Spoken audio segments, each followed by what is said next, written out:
Friends, मैं हूं doctor नीलम जीरकपुर से। आज हम बात करेंगे यूटीआई के बारे में। यूटीआई का मतलब होता है यूरिनरी ट्रैक्ट इन्फेक्शन। पहले तो आपका यूरिन वाले सिस्टम में क्या क्या आता है। फर्स्ट होता है किडनी। राइट और लेफ्ट साइड दोनों तरफ किडनीज होती हैं।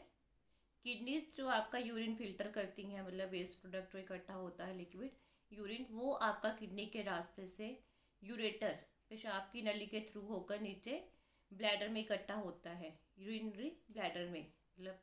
और फिर ब्लैडर में जो पेशाब इकट्ठा होता है वो मूत्र मार्ग के रास्ते से बाहर चला जाता है शरीर से, जिसको कि यूरिथ्रा कहा जाता है। अब इस रास्ते में आपका किडनी है, यूरेटर है, ब्लैडर है और यूरेथ्रा। इसमें से कहीं पर भी अगर आपको इन्फेक्शन हो जाता है, इन्फेक्शन मतलब जैसे हमारे आसपास हमारे वातावरण में हमारी बॉडी के अंदर भी कितने सारे माइक्रो ऑर्गेनिजम्स होते हैं, मतलब ऐसे बारीक कीटाणु जिसको हम आंखों से नहीं देख सकते, वो हमें माइक्रोस्कोप से ही नज़र आते हैं। कुछ हमारे शरीर के लिए यूज़फुल होते हैं, कुछ नुकसान के करते हैं, हार्मफुल होते हैं। ऐसे माइक्रो ऑर्गेनिजम्स बारीक जो कीटाणु होते हैं, जीवाणु, जो हमारे शरीर पर हार्मफुल इफेक्ट्स करते हैं, बुरा असर डालते हैं। अगर ऐसे बैक्टीरियाज की एंट्री हमारे मूत्र मार्ग से नीचे यूरिथ्रा से ऊपर ब्लैडर की में या फिर पेशाब की नली में या गुर्दों तक अगर इन्फेक्शन होता है, उसको यूटीआई कहते हैं। मोस्टली इन्फेक्शन नीचे मूत्र मार्ग में, यूरिथ्रा में और पेशाब की थैली में होता है, इसलिए इसको लोअर यूरिनरी ट्रैक्ट इन्फेक्शन कहा जाता है। और अगर आपका इन्फेक्शन ऊपर पेशाब की नली में और गुर्दे में फैलता है तो उसको अपर यूरिनरी ट्रैक्ट इन्फेक्शन कहा जाता है। अब अगर आपका पेशाब का जो मूत्र मार्ग है उसमें इन्फेक्शन हो तो यूरेथ्राइटिस कहा जाता है, क्योंकि यूरेथ्रा बोलते हैं तो टाइटस मतलब स्वेलिंग। अगर आपका ब्लैडर में, पेशाब की थैली में इन्फेक्शन है तो उसको सिस्टाइटिस कहा जाता है। अगर यही इन्फेक्शन ऊपर किडनी में हो जाता है, गुर्दों में आपका, तो उसको पाइलोनेफ्राइटिस कहा जाता है। अभी इन्फेक्शन एक्यूट भी हो सकता है, क्रॉनिक भी हो सकता है। एक्यूट इन्फेक्शन मतलब थोड़े समय के लिए इन्फेक्शन हुआ और उसके बाद वो ठीक हो गया ट्रीटमेंट और लाइफस्टाइल से। क्रॉनिक इन्फेक्शन है कि इन्फेक्शन आपका ठीक नहीं हो रहा और लंबे समय तक वो कंटिन्यू चल रहा है, तो वो हो जाएगा क्रॉनिक। तो सबसे पहले हम बात करेंगे आपके लोअर ट्रैक्ट इन्फेक्शन की, मतलब आपका अगर पेशाब की थैली में और मूत्र मार्ग में अगर आपका इन्फेक्शन होता है तो उसकी बात करेंगे। उसके बाद फिर किडनी में जो इन्फेक्शन होता है ऊपर, अगर ये इन्फेक्शन जो नीचे से ऊपर जाता है तो फिर उसकी बात करेंगे हम। तो सबसे पहले जो है, ये इन्फेक्शन जो कॉमन होता है वो फीमेल्स में होता है। लेडीज़ में जो है पेशाब की थैली और यूरिथ्रा में इन्फेक्शन बहुत कॉमन है। इसका कारण है कि जो पेशाब का द्वार है, जो मूत्र द्वार है, उसकी जो नली होती है वो फीमेल्स में 3 या 4 सेंटीमीटर का साइज़ होता है, जबकि मेल्स में यही साइज़ 15 से 20 सेंटीमीटर होता है। तो इसलिए मेल्स में साइज़ बड़ा होने की वजह से इन्फेक्शन नीचे से ऊपर स्प्रेड नहीं होता है, और फीमेल्स का यूरिथ्रा छोटा होने की वजह से इन्फेक्शन जो है नीचे से बहुत जल्दी ऊपर पेशाब की थैली में चला जाता है। या फिर ये बच्चों में कॉमन है, जो बच्चे 6 महीने या 1 साल से छोटे हैं, उसमें लड़का हो चाहे लड़की, दोनों में इन्फेक्शन हो जाता है बच्चों में। बट जेंट्स में इन्फेक्शन होता है बुढ़ापे में, जैसे 50 की एज है, 60 की, 70 की, उस एज में इन्फेक्शन होने का कारण होता है फिर मेल्स में प्रोस्टेट। क्योंकि प्रोस्टेट, जिसको कि गदूद कहा जाता है, ये एक ग्रंथि होती है हमारी पेशाब की नली के आसपास मेल्स में। जब ये प्रोस्टेट जो है बढ़ना, इसका साइज जो है बढ़ना शुरू हो जाता है, ओल्ड एज में इन्फेक्शन हो जाता है, इन्फ्लेमेशन हो जाती है। जब इनका साइज बढ़ता है तो इसका प्रेशर जो है यूरिथ्रा के ऊपर पड़ता है, मूत्र मार्ग में जो नली होती है उसके ऊपर पड़ता है, जिसकी वजह से पेशाब जो है पूरा खुल के जो है नहीं होता है, पेशाब की थैली में पेशाब इकट्ठा हो जाता है। तो जब पेशाब इकट्ठा होना शुरू होता है ब्लैडर में, तो उसकी वजह से इन्फेक्शन जो है ओल्ड एज में मेल्स में कॉमन होता है। अदरवाइज जो है फीमेल्स में, यंग एज में जो है वो फीमेल्स में कॉमन होता है। फीमेल्स में ओल्ड एज में जो यूटीआई होता है वो मीनोपॉज के बाद होता है, क्योंकि मीनोपॉज मतलब जिस टाइम आपके जो मेंसेस है वो बंद होते हैं, उस टाइम पर जो है हार्मोन्स का चेंजेस होने की वजह से, क्योंकि जो ऑस्ट्रोजन है वो कम होना शुरू होता है बॉडी में, तो उसकी वजह से जो है इन्फेक्शन हो जाता है। या फिर इन्फेक्शन जो पेशेंट्स या जो लोग हॉस्पिटल में एडमिट होते हैं, जैसे ओल्ड एज में मोस्टली पेशेंट्स हॉस्पिटल में एडमिट होते हैं, तो वहाँ पर यूटीआई जो है कॉमनली होता है। दूसरा है, जैसे पेशेंट्स में पेशाब जो है लीक हो जाता है, जैसे थोड़ा थोड़ा करके लीक होता रहता है, ऐसे पेशेंट्स में जो है यूटीआई के चांसेस जो है ज़्यादा होते हैं इन्फेक्शन के। अब इसमें दो बातें होती हैं, जैसे एक तो इन्फेक्शन कॉम्प्लिकेटेड होता है, एक अनकॉम्प्लिकेटेड। अनकॉम्प्लिकेटेड मतलब कि अगर आपको पहले से किडनी, यूरेटर, ब्लैडर और यूरेथ्रा इससे रिलेटेड कोई भी प्रॉब्लम नहीं है और आपकी बॉडी का इम्यून सिस्टम भी ठीक है और आपकी बॉडी में कोई दूसरी डिसीज़ नहीं है, अगर ऐसे केसेस में इन्फेक्शन होता है तो सिंपली बहुत इजी है, ठीक हो जाता है, बहुत ही वेल एंड गुड रिजल्ट है।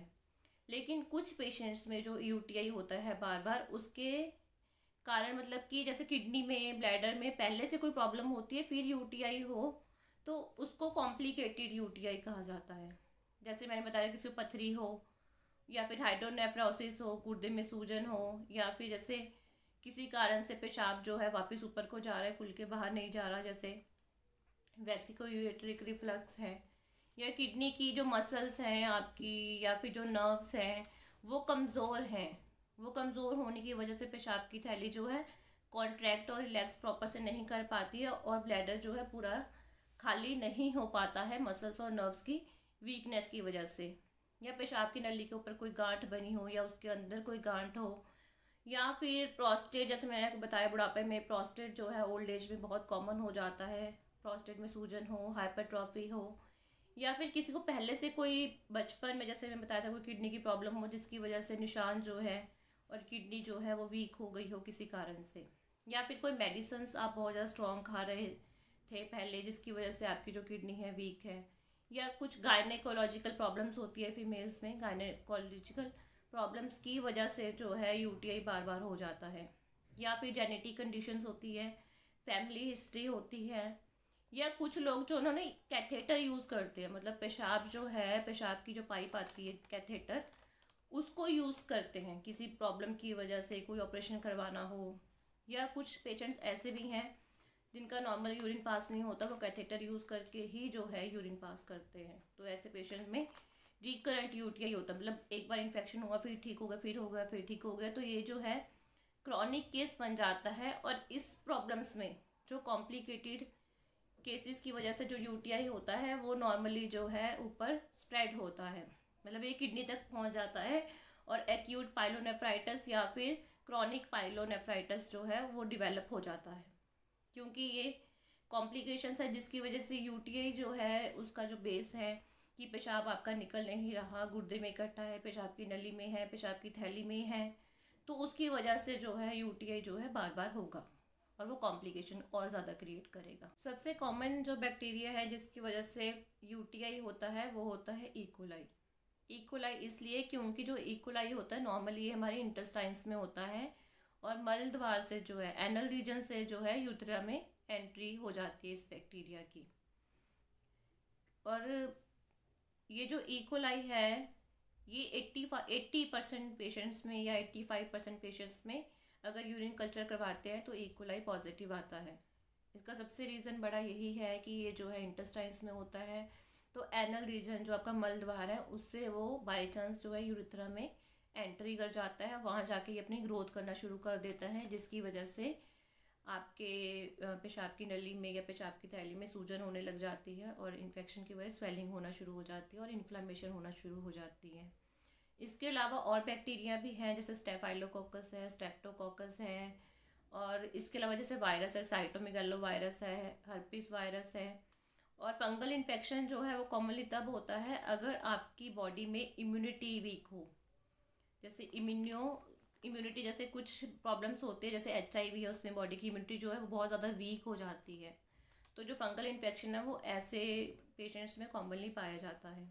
पर सबसे कॉमन होता है वो इकोलाई होता है, और जैसे हॉस्पिटल्स में हम जाते हैं तो स्ट्रेप्टोकोकस कॉमन है, बट इसमें स्ट्रेप्टोकोकस और स्टेफाइलोकोकस में ये होता है कि इसमें बॉडी में ये और पार्ट्स पर भी इफेक्ट कर सकता है और ब्लड के थ्रू भी फैल सकता है। और इसके अलावा जो है आपको सेक्सुअली ट्रांसमिटेड इन्फेक्शंस भी हो सकते हैं, जैसे गोनोकोकल होता है या फिर माइकोप्लाज्म होता है। तो इसको आप जब आप टेस्ट करवाते हैं तो क्लिनिकली डायग्नोसिस से या फिर केस हिस्ट्री से डॉक्टर उसको डिफ्रेंशिएट करता है कि एक्चुअली ये यूटीआई ही है या एसटीडी है। यूटीआई में सबसे कॉमन जो लक्षण है, जो सबसे पहले आता है, वो होता है कि मूत्र द्वार के आसपास हमें यूरेथ्रा के आसपास जलन लगती है या फिर खारिश होती है और इरिटेशन होती है उसके आसपास। और पेशाब करते समय दर्द भी होता है, पेशाब करते समय जलन ज़्यादा भी हो जाती है। या फिर कुछ फीमेल्स में जो होता है उसमें म्यूकस आना स्टार्ट हो जाता है, लार टाइप जैसे डिस्चार्ज जो है कई बार वो भी पेशाब के साथ आना शुरू हो जाता है। और ऐसा लगेगा जैसे पेशाब जो है हमें बार बार जाना पड़ेगा, अर्ज जो है यूरिन करने की बार बार होती है और एक बार में जो यूरिन है वो खुलकर नहीं होता, थोड़े थोड़े समय के बाद बार बार जाना पड़ता है। और पेशाब में से जो है स्मेल आती है और पेशाब का कलर, क्योंकि उसमें इन्फेक्शन है, पस भी हो सकती है, तो उसका कलर जो है क्लाउडी हो जाता है। और कुछ में बहुत रेयर जो है ब्लड भी आता है, माइन्यूट अगर हम टेस्ट करते हैं, यूरिन टेस्ट करवाते हैं तो उसमें ब्लड भी आता है, पस भी आती है। और अगर आपका ये इन्फेक्शन जो है ऊपर पेशाब की थैली में हो जाता है, वहाँ तक पहुँचता है, तो पेट के जो अगले हिस्से में दर्द होता है, साइड्स पे आपको ग्रॉइन में पेन होता है, दर्द होता है और ऐसे लगता है जैसे कोई चीज़ अंदर खिंच रही हो, क्योंकि जब ब्लैडर में आपकी पेशाब की थैली में इन्फेक्शन होता है तो वहाँ की मांसपेशियाँ इकट्ठा हो जाते हैं, कॉन्ट्रैक्ट। तो उस कॉन्ट्रैक्शन की वजह से ऐसा लगता है आपको जैसे कोई अंदर कुछ खींच रहा है आपको। तो पेट के अगले हिस्से में आपका दर्द रहेगा, वो साइड्स पे आपको जा भी सकता है, साइड्स पे भी चला जाता है। और अगर यही आपका इन्फेक्शन ऊपर तक जाता है तो आपका कमर में दर्द, ऊपर से ऐसे लगे नीचे आ रहा है दर्द, पेशाब की थैली मतलब पेट के निचले हिस्से में पेन रहेगा आपको और यूरिन करते हुए जो है दर्द होता है। अब इसमें आप क्या कर सकते हैं, इसमें आपको एक तो ध्यान रखना पड़ेगा कि अगर जितनी बार आपको यूरिन की इच्छा है, मतलब आपको यूरिन आ रहा है, पेशाब आ रहा है, तो आपको जाना पड़ेगा, पेशाब को रोक कर नहीं रखना। क्योंकि अगर आपका जो पेशाब है वो रुका रहता है तो वो इन्फेक्शन जो है बढ़ाता है, क्योंकि उसमें जो है बैक्टीरिया वायरस जो है जल्दी ग्रोथ करते हैं।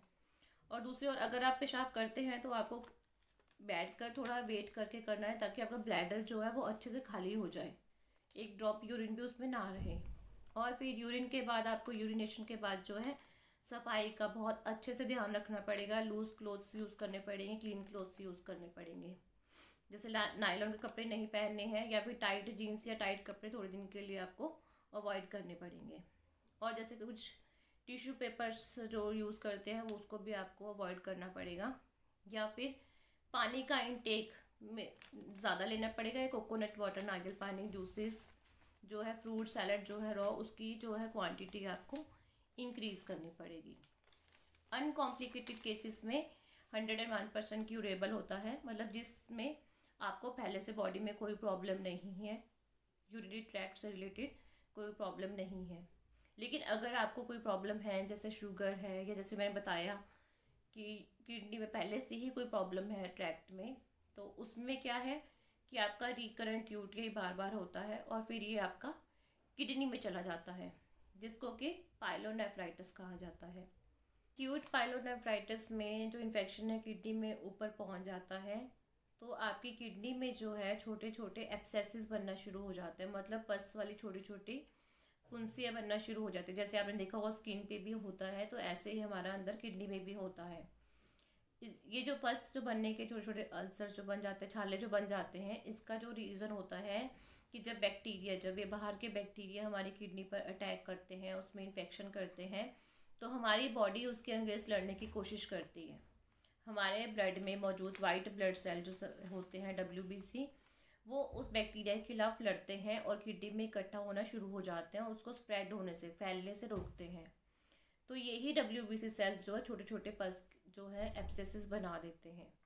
वैसे तो ये रिकवर हो जाता है, लेकिन अगर आपका इन्फेक्शन ज़्यादा है, बैक्टीरिया जल्दी ग्रोथ कर रहे हैं, तो कई बार ये जो है रिकवर नहीं होता है और पस जो है बहुत ज़्यादा इकट्ठी हो जाती है, जिसकी वजह से किडनी में नेक्रोसिस हो जाता है, मतलब किडनी जो है ख़राब होना शुरू हो जाती है, ज़्यादा पस की वजह से गलना शुरू हो जाती है। तो इसकी वजह से आपकी किडनी जो है डैमेज की तरफ चली जाती है। इसको बोला जाता है पायोनेफ्रोसिस।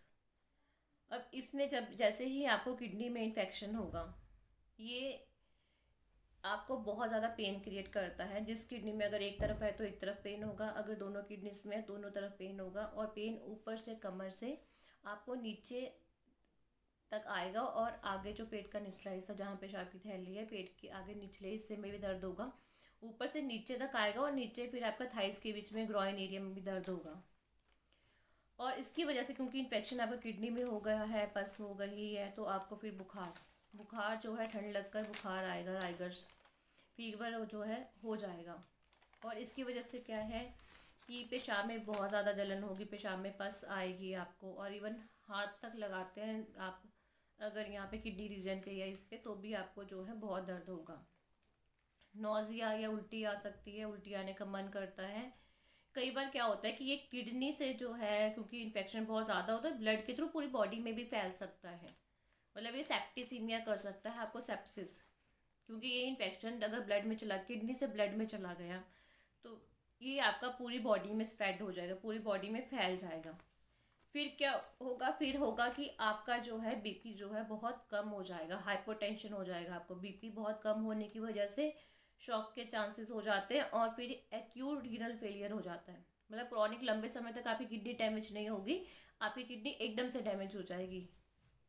तो इसीलिए इसका आपको पहले से ही ध्यान रखना पड़ेगा।